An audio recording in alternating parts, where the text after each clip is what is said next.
Donc là, je vais vous parler du projet open source, PrestaShop. Et déjà, derrière l'open source, en fait, il y a des gens. Et j'ai envie de vous présenter l'équipe qui a été beaucoup renouvelée ces 2 dernières années. Certaines de ces personnes-là sont peut-être sur la scène là-bas. Vous pouvez rencontrer Antoine Thomas. Et voilà un petit peu, alors pas l'ensemble de l'équipe, puisque là c'est la première slide, forcément l'équipe est constituée de développeurs, de designers, de responsables produits, de testeurs.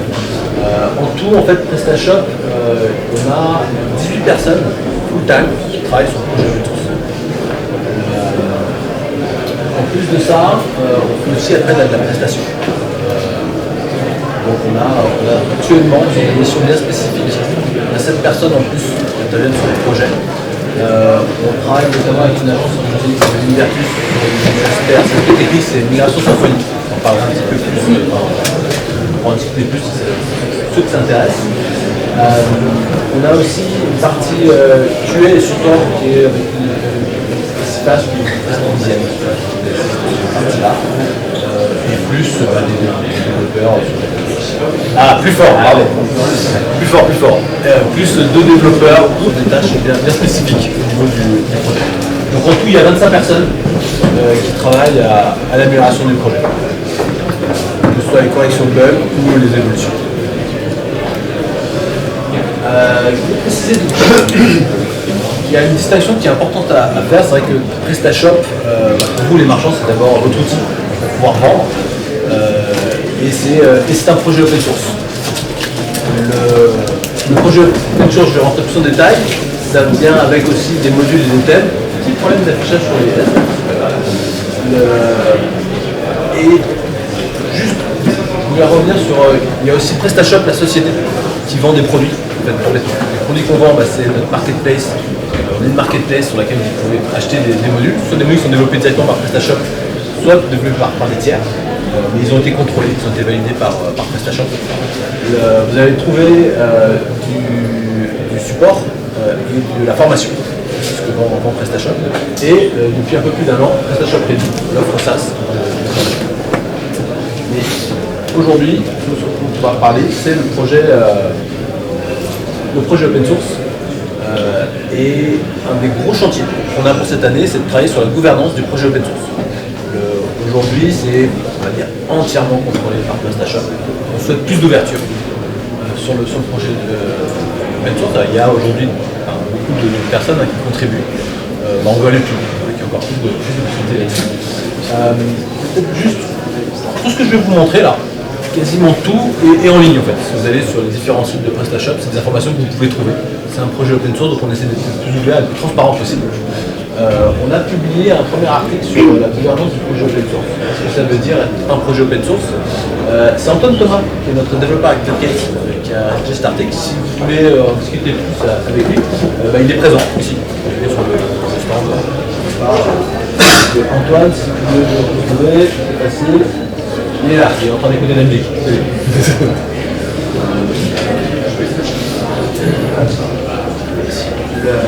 Donc le but, c'est de faire un projet plus ouvert, plus transparent, pour avoir plus de contributions. Plus de monde derrière le projet open source. C'est un des gros intérêts pour vous marchands qui avaient choisi PrestaShop. Le fait que ce soit un projet open source fait qu'il y a une très large communauté et il y a beaucoup d'intégrateurs, de développeurs, de gens qui savent faire PrestaShop sur lesquels vous pouvez vous proposer vos applications. On a entrepris en fait avec Antoine l'an dernier faire un petit état des lieux du projet open source. Donc on s'est basé sur une cartographie existante dans les différents points qui sont importants pour qu'un projet open source fonctionne bien. Et on a fait un petit état des lieux donc avec des petites couleurs, pas forcément rouge, c'est qu'il y aurait des choses à corriger, orange il y a quelques petits problèmes, et vert globalement ça va bien. Ça c'est un petit peu l'état des lieux qu'on a fait sur différents points. Et c'était en juin 2018. Depuis, on a travaillé sur un certain nombre de sujets. Donc, au niveau de la gestion, ce qu'on appelle gestion des tickets ou des bugs, avant on avait c'est un projet open source qui est hébergé sur une plateforme qui s'appelle GitHub. C'est là où on code, c'est là où vraiment ça se passe l'exécution du projet. Et on avait une plateforme séparée qui s'appelle Jira, où les gens pouvaient renseigner des tickets. fait qu'il y avait deux endroits, c'était quand même un petit peu compliqué à gérer. On a fusionné tout ça, on a basculé tout le ticketing de Jira vers GitHub, parce que alors, à l'époque en fait sur GitHub il n'y avait pas de ticket. Ils l'ont rajouté, on a tout mis au même endroit. Globalement ça se passe beaucoup plus fluide, parce que tout le monde est assez content de ce changement, de cette évolution. Donc ça nous permet de mieux gérer les remontées de bugs. Alors ça ne veut pas dire qu'on corrige instantanément tous les bugs. Il y a un certain nombre, il y a plein de features, pas mal de choses. Mais en tout cas là-dessus ça s'est bien amélioré. Discussion Platform, c'est notre forum. Là aussi depuis 3 à 6 mois, on a réinvesti sur ce forum, on a fait un certain nombre de mises à jour, de corrections, on a mis en place un système d'anti-spam parce qu'il y avait des problématiques de spam. On a corrigé la partie envoi de mail, les notifs ne partaient pas tout le temps. Donc on est en train de faire revivre pendant ce forum. Donc là-dessus, je pense que c'est assez positif. D'autres choses sur lesquelles on a travaillé, c'est l'automatisation de la construction. En fait, on part du code source et puis à un moment, on génère un zip, c'est celui que vous allez télécharger certainement la première fois que vous avez essayé PrestaShop. On a amélioré, automatisé tout ça pour rendre plus vite la construction du projet au fil des versions. Et surtout, on a travaillé sur l'automatisation des tests. On reviendrait là-dessus, plus de tests automatiques pour améliorer la qualité et diminuer le nombre de régressions potentielles sur le projet. Autre point très important, l'architecture de PrestaShop. Donc ça c'est Pablo Borovic, le développeur de PrestaShop, qui a travaillé là-dessus. Là je m'adresse plus aux développeurs et aux intégrateurs. Si vous faites du PrestaShop, si vous voulez contribuer à PrestaShop, si vous voulez faire évoluer, nous aider à faire avancer le cœur de PrestaShop, c'est absolument indispensable de Get Started, qui met à plat toute l'architecture de PrestaShop et vous explique comment ça marche sous le capot. Ça part d'une vue, on va dire, relativement simple, comment c'est construit, jusqu'à une vision avec plus de détails. Voilà, là on rentre encore un peu plus dans le... Et on pourrait zoomer encore, aller plus loin, évidemment. Donc ça, c'est le premier article d'une série qui fait un petit peu l'état des lieux. On est en train de travailler sur une liste de points qu'on souhaite améliorer. Et aussi sur l'architecture cible. Et le dernier article, ce sera le chemin exactement, comment est-ce qu'on va faire pour faire évoluer la plateforme par rapport à cette vision qu'on a du projet. Donc ça, si vous voulez contribuer, c'est absolument indispensable. Si vous développez des modules, des thèmes, des extensions, des choses sur PrestaShop, c'est pas indispensable, mais ça ne peut pas faire de mal de savoir tout ce qu'il y a en dessous. Donc ça, c'était un petit peu les choses sur lesquelles on a travaillé ces 6 derniers mois. Et si on regarde maintenant vers le futur, les sujets sur lesquels on va travailler, on va s'améliorer. Alors, gérer donc ça c'était la partie accumulation d'activités, c'est des aspects légaux. PrestaShop en fait est construit sur utilise d'autres briques en fait. Donc on va mettre au clair, bien lister, bien référencer l'ensemble des dépendances qu'on utilise, et valider que d'un point de vue licence, tout ça soit bien propre. Il y a encore quelques petits détails qui sont à adresser ici. Ça on ne peut pas l'adresser, c'est plus des aspects légaux qui peuvent intéresser les clients plus corporate, grosses entreprises. Ensuite, ce sur quoi le point, c'est de rendre le projet plus ouvert et de permettre plus de contributions. Donc, du coup, on va adresser les contribution guidelines, c'est des explications sur vous souhaitez contribuer à PrestaShop, voici les règles à respecter, voici comment faire. Elles existent déjà, il y en a un certain nombre, et on va retravailler dessus pour les rendre encore plus clairs, plus explicites, plus faciles à aborder. On souhaite, alors ça c'est toujours un sujet sur lequel je ne suis pas très à l'aise, il y a une notion de plus en plus dans les communautés open source, même dans toutes les communautés au sens large, les gens énoncent un code of conduct. Et en général le code of conduct c'est vous allez vous comporter normalement comme un être humain sensé et pas être agressif vis-à-vis de vos pairs ou les discriminer ou quoi que ce soit. Donc moi ça me désole toujours d'être obligé à écrire ce genre de choses. Mais il peut parfois y avoir sur une plateforme de discussion des dérapages.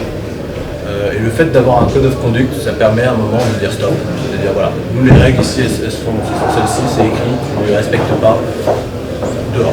Et le but c'est d'avoir une communauté saine où tout le monde puisse participer et se sente à l'aise et accueilli. Et dernier point sur lequel on va travailler, le plus important, c'est la gouvernance du projet open source. La gouvernance, c'est comment est-ce qu'on prend des décisions. Donc, notamment une décision qui peut être très importante. Il y a une notion dans un projet open source, il y a différents niveaux de droit. Il y a un droit qui est très important, c'est les personnes qui vont ce qu'on appelle merger une request, c'est-à-dire accepter une modification dans le code, valider le fait qu'un changement va être validé, va être introduit dans le logiciel. Aujourd'hui, il n'y a que des gens de PrestaShop qui ont ce droit.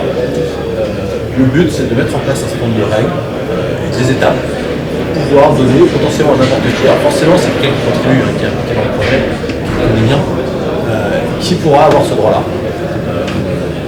Voilà, on verra, je verrai pourquoi ça c'est important pour nous. En tout cas, le but, c'est que PrestaShop, c'est un projet open source et qu'on s'appuie au maximum sur les forces de ces aspects open source. Ça, c'est les sujets prioritaires sur lesquels on va travailler. Ça ne veut pas dire qu'on abordera, si on a des demandes passantes ou des opportunistes, on fera pas changer de choses. En tout cas, on a un focus sur améliorer la gouvernance. L'architecture, j'en ai déjà parlé, très important sur la partie tech, qui développe plus fort. Okay. Alors Symfony, je ne vais pas m'étendre beaucoup là-dessus. Sur PrestaShop 1.7, il y a un gros changement, c'est qu'on a introduit un nouveau framework, c'est vraiment le moteur du système. C'est la démarche qu'on a adoptée, c'est une démarche de migration, c'est-à-dire qu'on n'a pas tout changé d'un coup, ça aurait été trop long, trop compliqué, on fait ça progressivement. Ce que vous pouvez retenir, c'est qu'on est à 50% de cette migration. On avance bien, on a industrialisé, j'ai envie de dire, la démarche, et là on est vraiment en train de dérouler. C'est toujours compliqué de savoir quand est-ce que ce sera. Ça, c'est du quantitatif, sur un aspect qualitatif sur ces choses-là. Il nous reste un certain nombre de pages assez importantes à traiter, comme les modules, comme les orders, les page product, voilà, pour faire notre page produit. On s'est fixé un objectif très ambitieux de réussir à vraiment avoir ce sujet complètement derrière nous pour la fin de l'année. Encore une fois, on parle de la partie, en fait, c'est le back-office de PrestaShop.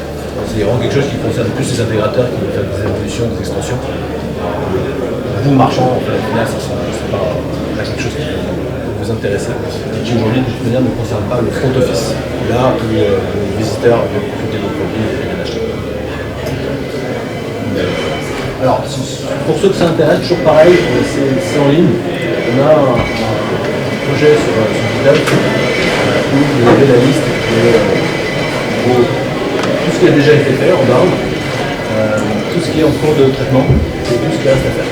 Si vous voulez savoir où est-ce qu'on est, qu'est-ce qu'on peut faire là-dessus, si c'est un sujet qui vous intéresse et que vous souhaitez contribuer, c'est ici qu'il faut regarder qu'est-ce qu'il y a à faire.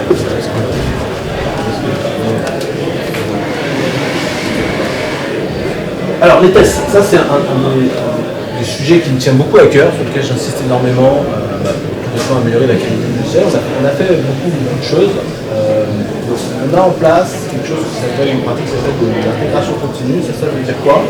Ça veut dire que toutes les nuits, on prend la dernière version du code de PrestaShop, on construit une phase de construction du logiciel et on lance une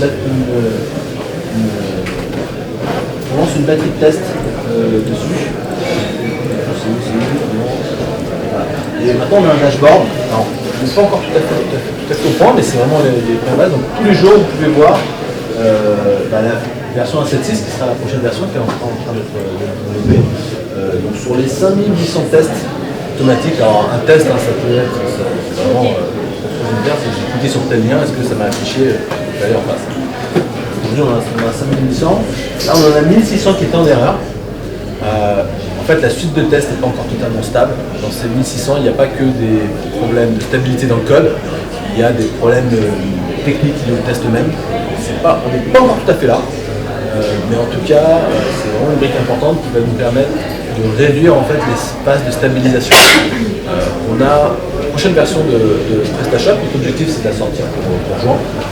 On a commencé ce qu'on appelle la phase de code freeze, c'est-à-dire qu'on a une branche de code à part dans laquelle on ne fait plus de modifications. On ne fait plus que des corrections de bugs pour s'assurer qu'il n'y ait pas de régression par rapport à la suite. On est mi-avril, mai, juin, on prévoit une phase de stabilisation de 2 mois. L'intégration continue avec des tests automatiques, le but c'est de réduire énormément cette phase-là. C'est qu'en permanence, on a toujours une version très stable du logiciel. Donc ça c'est la direction dans laquelle on va, ça va prendre du temps. Mais on lance là-dessus. Derrière ça, on a un report qui nous affiche en fait l'ensemble des erreurs, le détail. Donc là, ça nous permet de savoir, voilà, quand je clique Add New Brand, j'aurais dû avoir ça qui s'affiche, ça s'est pas affiché. Et donc derrière, le développeur pourra aller voir pour corriger le problème le plus rapidement possible. Ça, c'est quelque chose qu'on ne faisait pas avant. Et c'est vraiment très important. Et ça doit avoir un impact fort sur la qualité du logiciel et nous permettre d'avancer plus. Aujourd'hui, ces tests-là, ils prennent assez longtemps à s'exécuter. Je crois que c'est la suite complète, mais 9 heures à s'exécuter en entier. Du coup, alors ça c'est des détails techniques qu'on est en train de changer. Pendant technique, on utilise un outil qui s'appelle Selenium pour automatiser les tests. On va passer à quelque chose qui s'appelle Petir. La raison essentielle, c'est que ça va beaucoup plus vite pour exécuter les tests. Et c'est aussi un setup plus simple, plus facile à faire fonctionner, à faire tourner. Ça reste un work in progress. Mais tout ça, ça va être intégré dans le projet open source avec la doc qui va bien pour vous expliquer comment s'en servir pour que vous aussi, quand vous faites vos développements sur PrestaShop, quand vous travaillez sur un site pour vos marchands, vous puissiez utiliser aussi ces outils-là et automatiquement valider que tout fonctionne correctement. Et enfin, dernier outil qu'on introduit, c'est un outil qui s'appelle BIAT pour faire du test. Alors, le plus simple, c'est que je vous montre en fait de quoi ça ressemble. Voilà. Ça permet d'écrire quasiment en anglais le test. Qu'est-ce qu'on est en train de faire? Donc voilà, là j'écris, voilà, si j'ai un produit dans mon panier, je démarre avec un panier vide, ma configuration c'est que ce soit comme ça, je rajoute un produit dans le panier, etc. Alors, le montant total doit être de temps. Et ça, bah, en fait c'est Colin qui écrit ça, les cas d'utilisation d'un courant. Et on sait exécuter ça directement. On va exécuter le code de PrestaShop et on sait vérifier que ce montant est bien correct. Il y a un certain nombre dans des cas un peu compliqués, il peut y avoir des problèmes d'arrondi, des calculs ne tombent pas toujours exactement juste. Il n'y a qu'une seule démarche pour traiter ça, c'est écrire des suites de tests la plus complète possible et corriger jusqu'à ce que l'ensemble des tests passent au vert. Et c'est ce qu'on est en train de faire.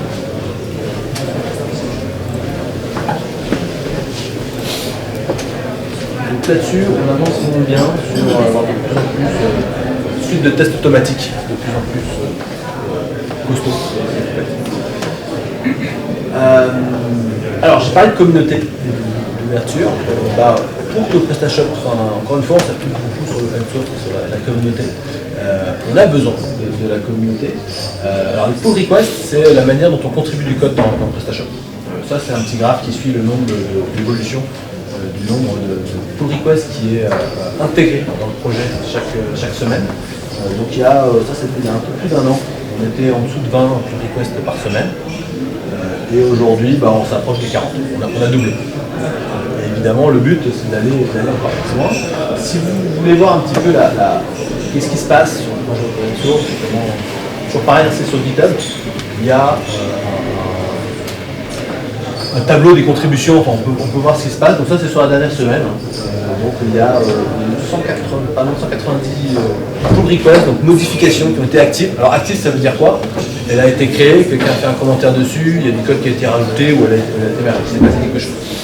Et il y a eu 430 issues aussi actives, des gens qui ont remonté des bugs ou des bugs qui ont été corrigés.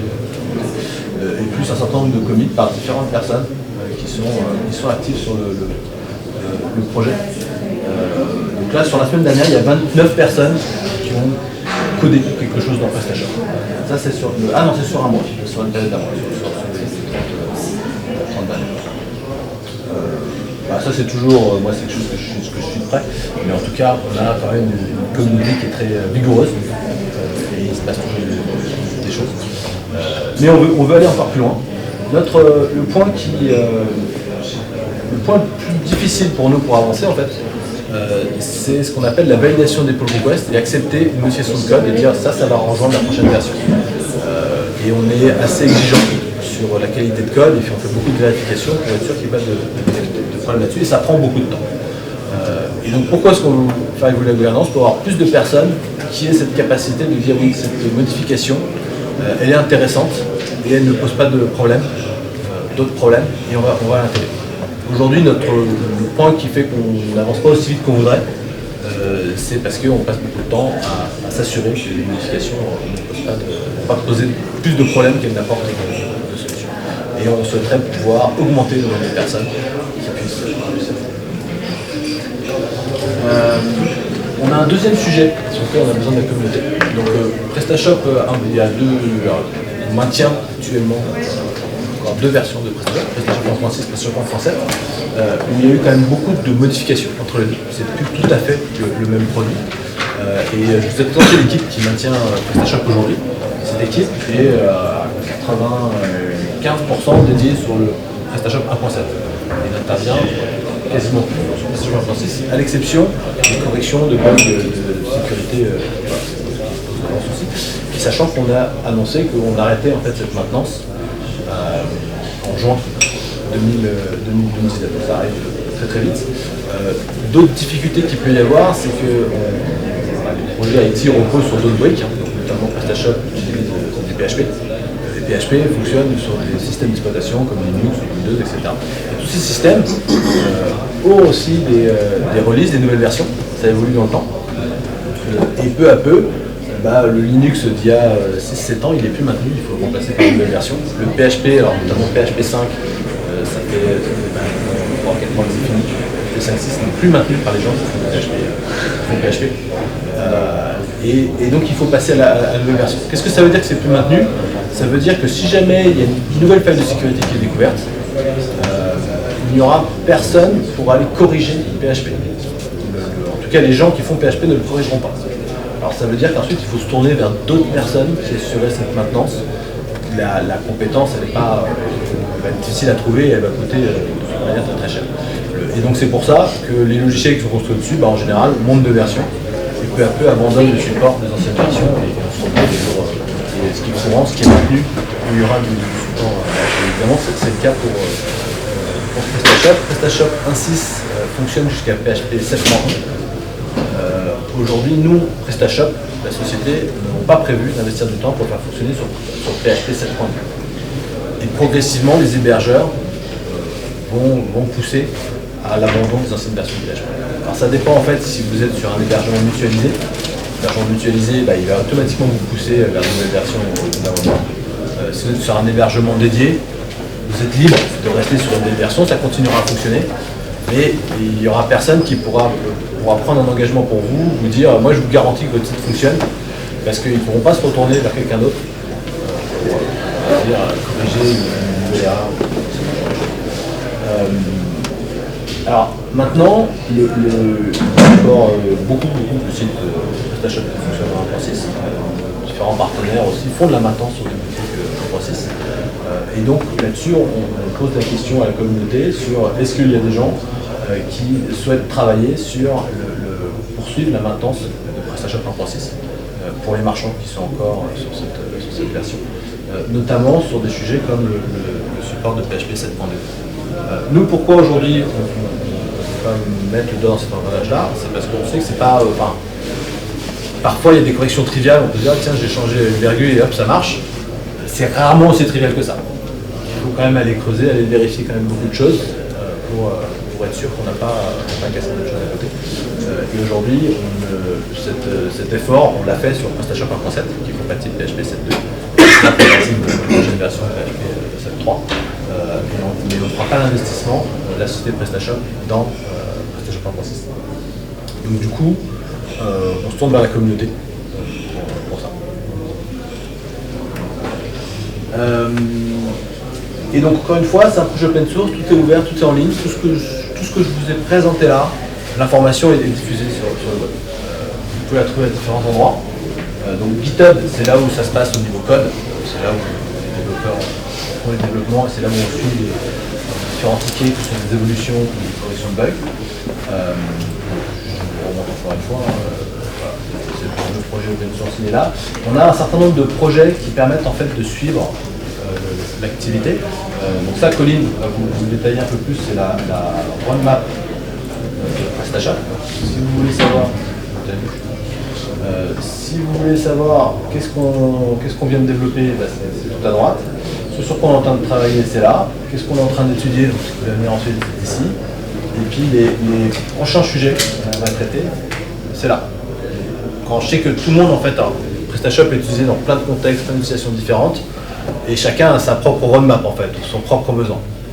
Et on a beaucoup de retours. Ah, mais pourquoi vous ne faites pas ça à tout prix, machin. Donc, la première chose, c'est aller voir ici. Peut-être que votre besoin, on est déjà en train de travailler dessus, ou en tout cas, on le connaît.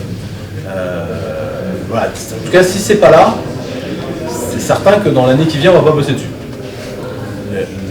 Donc c'est un peu le point de départ. Et après, si c'est vraiment super important que c'est pas là, bah, remontez-nous l'info pour qu'on puisse le prendre en compte et voir comment potentiellement. Il faudra d'abord que ça rentre ici. Mais ça, Colline on rentrera plus en détail. Le DevDoc, ça c'est la documentation technique sur PrestaShop. Pareil, derrière c'est du GitHub, on peut faire des pull requests, vous pouvez contribuer, vous pouvez l'améliorer. Et on a pas mal investi pour améliorer la doc technique.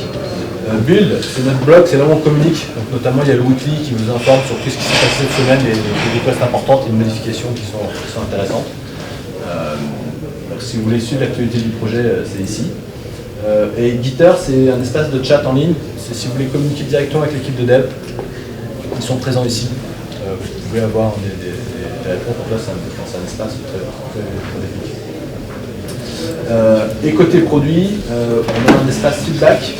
C'est si vous avez un retour à faire d'un point de vue utilisateur plus marchand, une fonctionnalité dont vous avez besoin. Vous pouvez les proposer ici, il y a un mécanisme de vote. Alors je ne sais pas pourquoi c'est le premier vote, c'est le support des cryptocurrencies. Je sais pas qui a besoin de paiement en bitcoin sur son site ici. Non. Voilà, il y a eu une action de groupe pour faire monter ça. Et le User Club, ça c'est si vous voulez vous impliquer encore plus. On a un certain nombre de marchands avec lesquels on collabore, on fait des enquêtes, on fait tester des fonctionnalités. Pour ça, je vais laisser la main à Colline, qui va plus vous parler de la roadmap. On y entend super. Bonjour à tous. N'hésitez pas à me dire si je parle pas assez fort, je vais essayer de lever la voix, mais n'hésitez pas à le dire. Donc, comme l'a dit Aurélien, je suis Colline, Lead Product Manager du coup, pour le logiciel open source.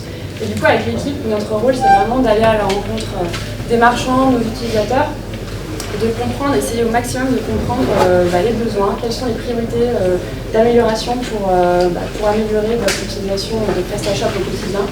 Donc on va essayer derrière, après, une fois qu'on a toutes ces informations, d'essayer de prioriser du mieux possible pour avoir une roadmap qui en fait, satisfaire l'ensemble de nos utilisateurs qui sont assez différents.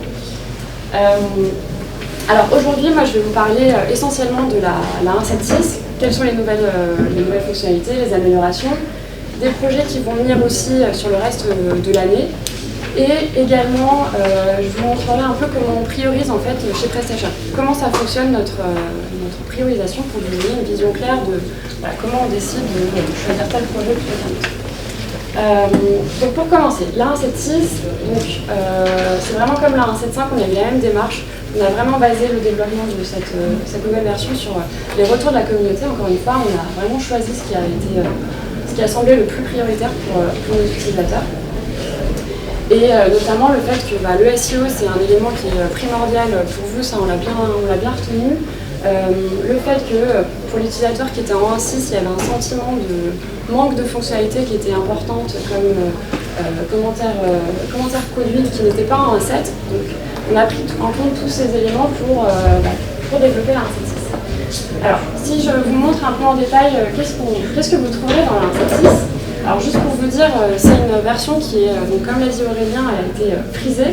Ça veut dire qu'on n'ajoute plus, à partir de maintenant, on n'ajoute plus de nouvelles fonctionnalités. On ne fait que du debug, de bugs qui ont été introduits au cours des développements. Notre objectif, c'est de livrer ce qu'on appelle une version bêta dans les prochaines semaines. Donc une version bêta, ce n'est pas une version finale, mais c'est une version que vous pourrez déjà tester pour nous faire vos retours et remonter des bugs qu'on n'aurait pas perçus dans les premiers tests. Voilà, donc sur cette 1.7.6, qu'est-ce que vous y trouverez? On s'est concentré sur deux éléments principaux. C'est notamment l'amélioration des fonctionnalités et l'optimisation des sujets qui sont stratégiques pour votre succès. Et l'autre élément, c'est ce que je disais, c'est la réintroduction et ou l'amélioration de certains modules qui sont primordiaux pour vous. Alors, je vais vous montrer quelques exemples, ce sera plus parlant que le texte. Donc, on a notamment retravaillé le design des templates de mail.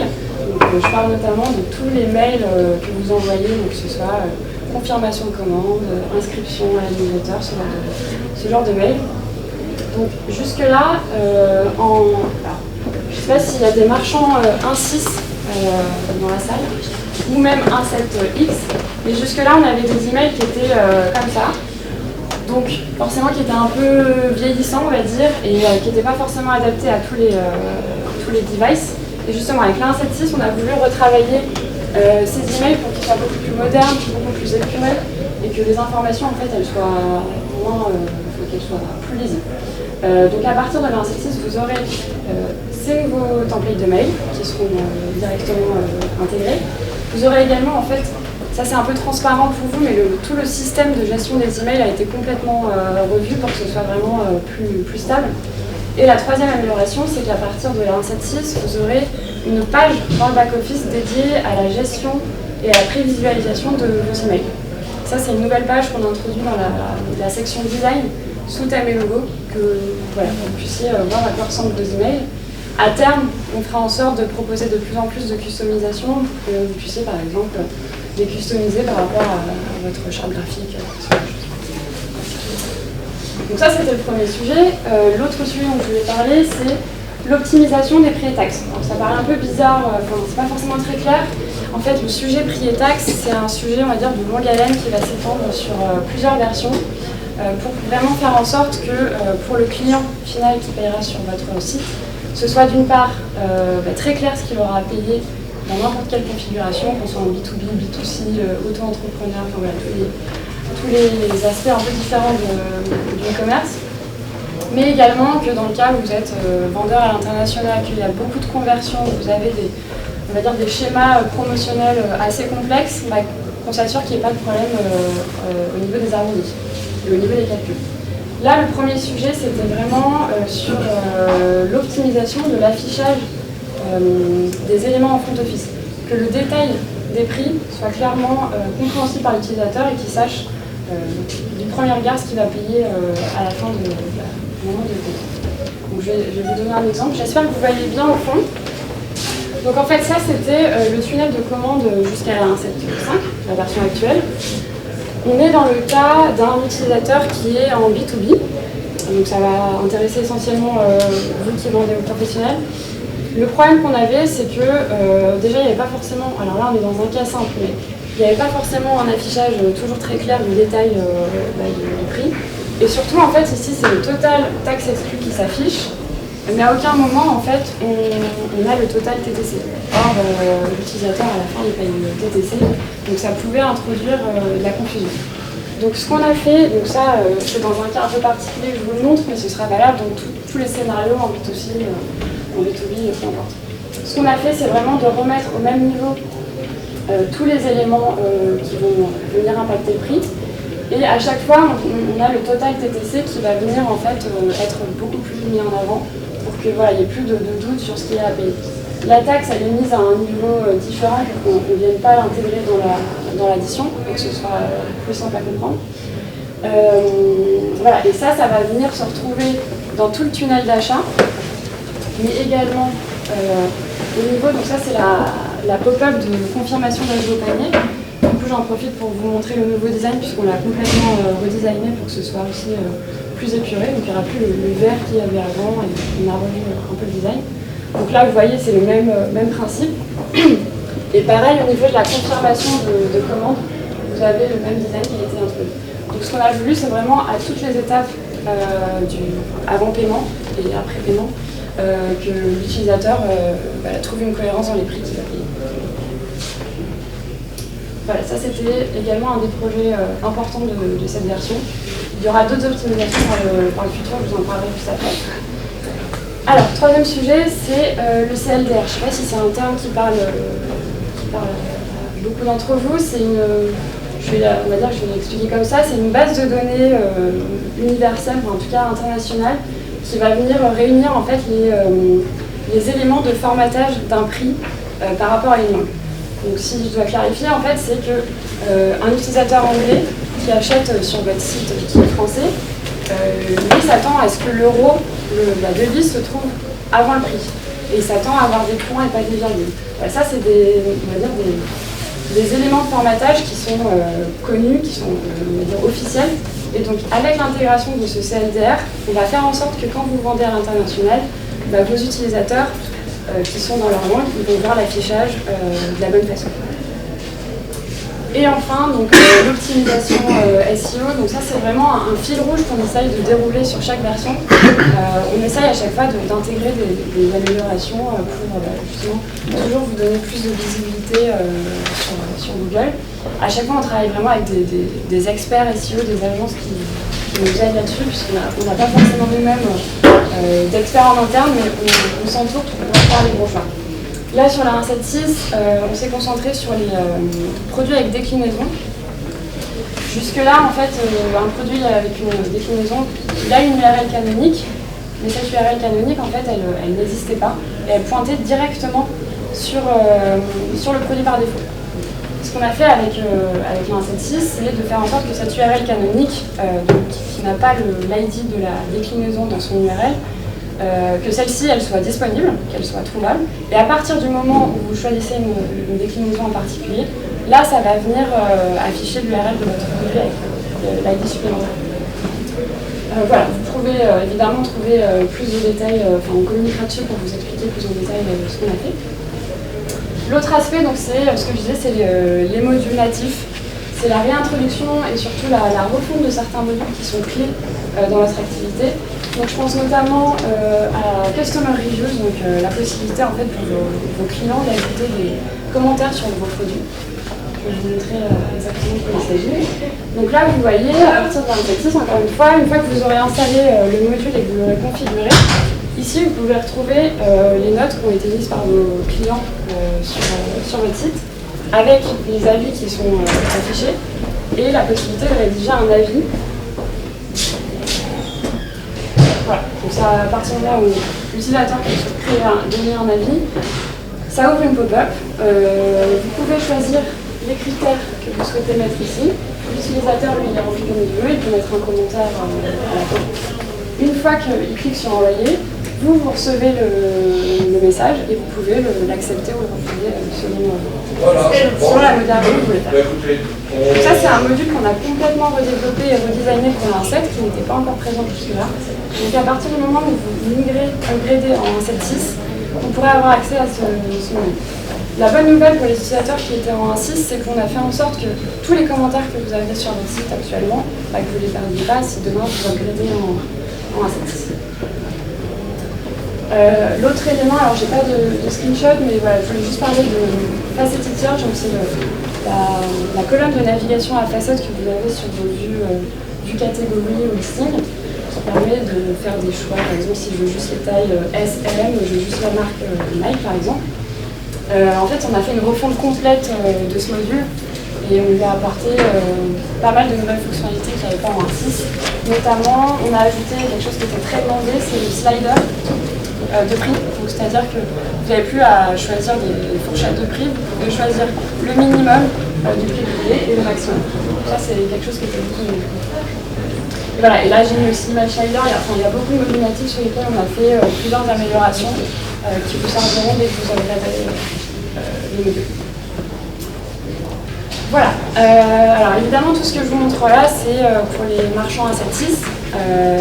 Si vous êtes dans des versions précédentes, malheureusement vous ne pouvez pas y avoir accès. Et justement notre intérêt c'est que vous puissiez tous accéder à ces nouvelles fonctionnalités. Si on développe, c'est vraiment pour que vous puissiez les utiliser. Donc ce qu'on veut aussi faire, c'est faire en sorte que vous puissiez facilement upgrader à la version 1.7.6 et demain 1.7.7, 1.7.8. Notamment pour les utilisateurs qui sont aujourd'hui sur des versions 1.6 comme le disait Roger, qui ne sera plus maintenu prochainement.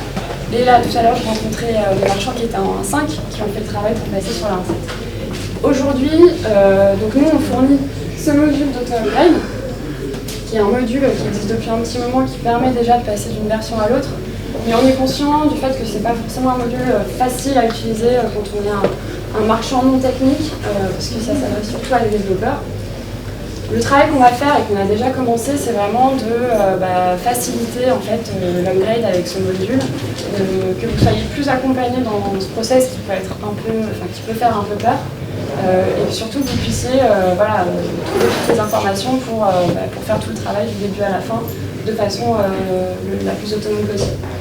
On va également travailler donc à la fois notre DevDoc, on va y en parler, mais également la documentation utilisateur pour que vous ayez toutes les informations à disposition. Et surtout pour la suite des versions 1.7, donc 1.7.7, 1.7.8, notre objectif c'est vraiment de nous concentrer sur ce qui est le plus important à vos yeux. Et c'est pour ça qu'on va vraiment à la rencontre de nos utilisateurs, donc aussi bien des agences, il y en a un certain nombre qui sont là aujourd'hui, mais aussi des marchands, pour comprendre vraiment, selon votre activité, quels sont vos besoins, de quoi vous avez besoin au quotidien et qu'est-ce qui est peut-être frustrant aujourd'hui quand vous utilisez PrestaShop. Et alors on fait des interviews, mais on envoie aussi des questionnaires, notamment via notre base d'utilisateurs un peu privilégiée du User Club. Donc c'est vraiment ça peut être n'importe qui dans la salle. Dès que vous vous inscrivez, en fait, ça veut dire que vous voulez faire partie des bêta-testeurs de tous les projets qu'on a. Et dans ce cas-là, on vous consulte un peu plus souvent que le reste des marchands.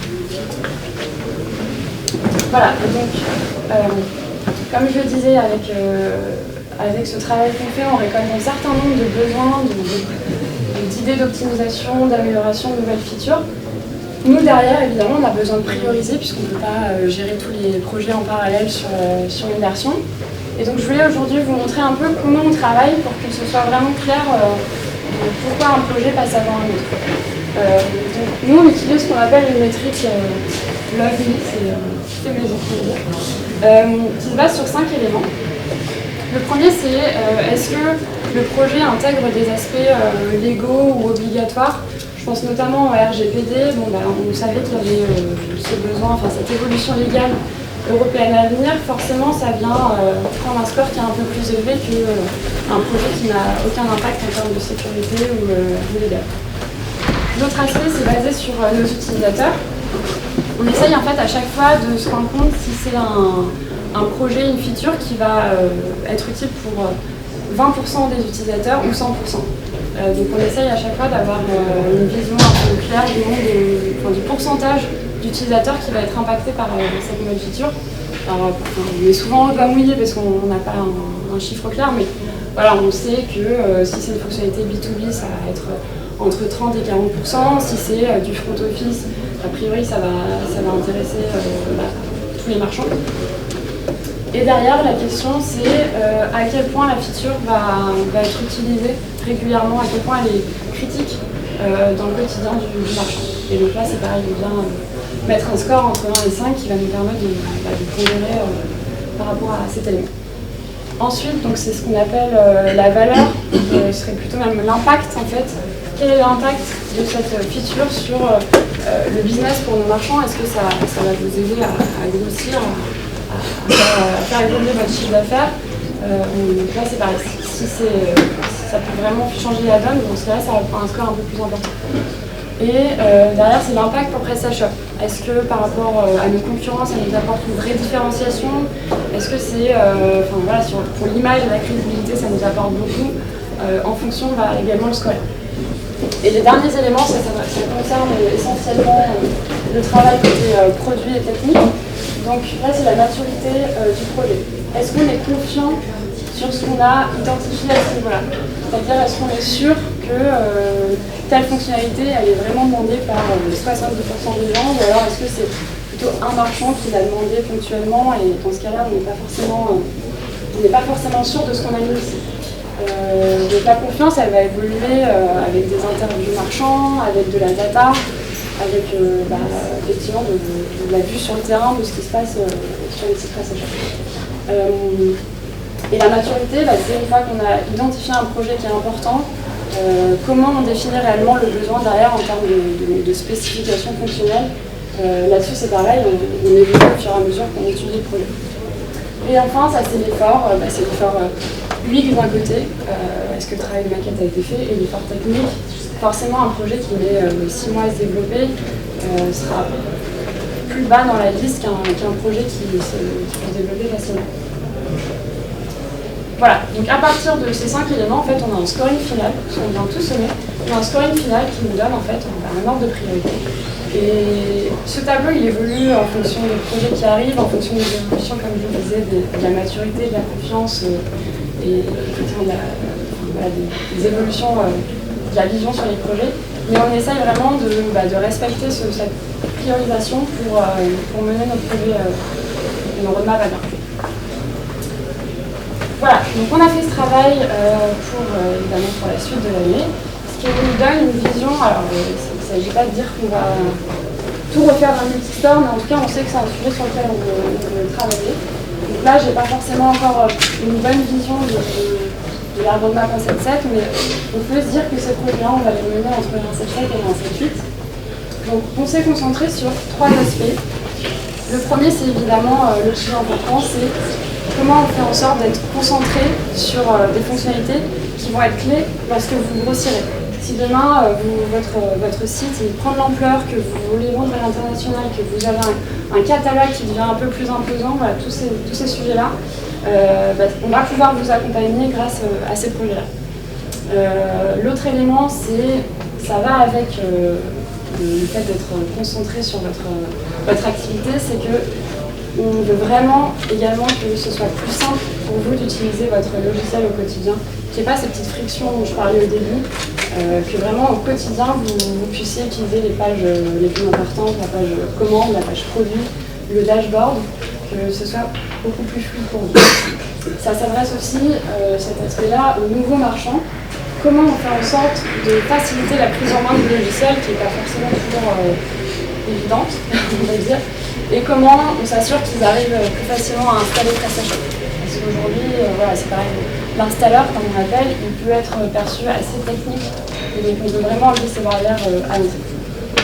Le troisième aspect, donc là il y a beaucoup de choses dont on peut venir à parler, c'est le fait de se concentrer sur la performance en back-office et front-office de votre site PrestaShop et la stabilité.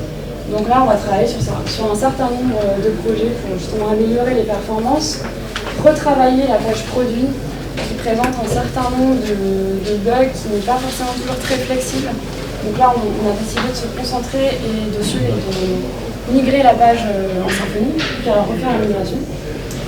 Et il y a également le travail sur l'installeur dont je parlais juste avant.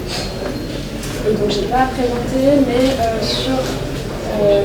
sur la partie retail, en fait, on va se concentrer sur, on va dire, 3 éléments critiques qui nous ont été beaucoup remontés par des utilisateurs justement qui ont une présence à l'international, qui réalisent un chiffre d'affaires important. C'est le multistore. Je ne sais pas si parmi vous, il y en a qui l'utilisent, mais aujourd'hui, quand on veut vendre sur plusieurs sites, mais en gardant la même administration, on vous conseille le multi-boutique. Mais il y a des cas où c'est pas forcément très adapté, il y a certains bugs qu'on connaît et qu'on peut traiter. Donc là-dessus, n'hésitez pas à me remonter vos pistes d'amélioration si vous utilisez le multi-boutique au quotidien. Ça va vraiment nous servir en fait à alimenter cette chose. Il y a également l'import-export, donc là c'est quand vous avez un gros catalogue de plusieurs centaines, plusieurs milliers, voire plusieurs dizaines de milliers de produits. On se doute que vous n'allez pas créer à la main toutes les fiches produits, mais vous allez utiliser un système d'import pour importer votre catalogue. Aujourd'hui, il existe, il est beaucoup utilisé, mais c'est pareil, il y a beaucoup d'optimisation possible, on est conscient et on veut se concentrer là-dessus pour faciliter le travail au quotidien de l'import. C'est-à-dire que vous allez l'importer une première fois, mais après, si demain vous voulez changer, par exemple, vos descriptions, vos prix spécifiques, en fait, que ce soit beaucoup plus simple d'utiliser le système d'import à chaque fois que vous en avez besoin. Quatrième point, donc on revient sur le projet prix et taxes. Là, on va vraiment parler de calcul. J'en parlais tout à l'heure, c'est comment on s'assure que les arrondis soient toujours cohérents, que ce soit correct par rapport à ce qui est attendu, que lorsque vous réalisez des opérations promotionnelles sur des quantités importantes, des opérations assez complexes, que le calcul soit toujours juste. Ça, c'est vraiment quelque chose qui est très important pour nous. On va travailler là-dessus pour que ça se passe mieux qu'aujourd'hui. Et le dernier sujet, donc j'en parlais déjà, c'est le focus sur le SEO qu'on va continuer à avoir. C'est pareil, si vous avez une expertise sur le sujet, n'hésitez pas à nous remonter vos idées d'optimisation. Voilà. Alors, ce que je disais déjà, pour tout ça, on a besoin aussi de votre aide. pour justement un peu gagner en expertise sur ces sujets qu'on vient d'énoncer. Donc moi je suis là toute la journée, je serai au stand PrestaShop, donc venez nous voir en ligne, venez voir l'ensemble de l'équipe PrestaShop pour un peu nous apporter aussi votre connaissance, comment vous utilisez PrestaShop aujourd'hui, comment vous l'améliorez. L'autre élément c'est le fait de tester et de contribuer. Comme je le disais, la bêta publique elle sera disponible dans quelques semaines. À partir de là, vous pourrez évidemment tester la version bêta et nous faire vos retours en créant des issues sur GitHub si vous voyez des bugs ou des améliorations. Et le dernier aspect, j'en parlais déjà, c'est la priorisation. Notamment, là, je parle des tickets d'un backlog. On a plus de 1000 tickets dans le backlog et qui concernent ou des bugs ou des idées d'amélioration. Évidemment, on ne peut pas tout traiter en parallèle, mais on a besoin aussi d'avoir une vision sur ce qui est le plus prioritaire pour vous. Pour ça, vous pouvez commenter les issues, liker, partager, pour qu'on ait aussi cette vision de ce qui est dans tout ce backlog qui est très important. Et l'autre élément, c'est feedback.prestashop.com, donc Aurélien en parlait. C'est le user base qui nous permet en fait d'aller voter pour les idées qui nous paraissent les plus intéressantes et de poster aussi vos idées d'amélioration sur Avantage. Donc n'hésitez pas à participer d'une manière ou d'une autre en fonction de votre expertise. Voilà, je vais finir rapidement parce que je crois qu'il y a un peu plus. Alors, juste pour vous donner une vision du planning qu'on avait vu en 2019. Donc, là, comme je vous l'ai dit, on a frisé la solution 1.7.6 en début avril. On prévoit une bêta qui sortira courant mai. Et également en juin, du coup, une version 1.7.6 finale. Ensuite, il y a le travail de l'auto-upgrade, donc ça j'en ai parlé. Notre objectif c'est de sortir une première version de la refonte pour juin, pour que vous puissiez justement upgrader en 1.7.6 avec cette nouvelle version. Et derrière, n'hésitez pas à nous faire un retour pour qu'on puisse optimiser, ajouter des fonctionnalités pendant le courant de l'été et que vous allez vraiment satisfaisant en septembre. Et ensuite rapidement la 1.7.7, donc notre objectif c'est de friser la 1.7.7, on va dire courant octobre. Là je l'ai mis à fin septembre, il y a des chances que ce soit octobre. On a une bêta en novembre et une release finale en décembre. Voilà, je crois que c'est tout pour moi. Ouais.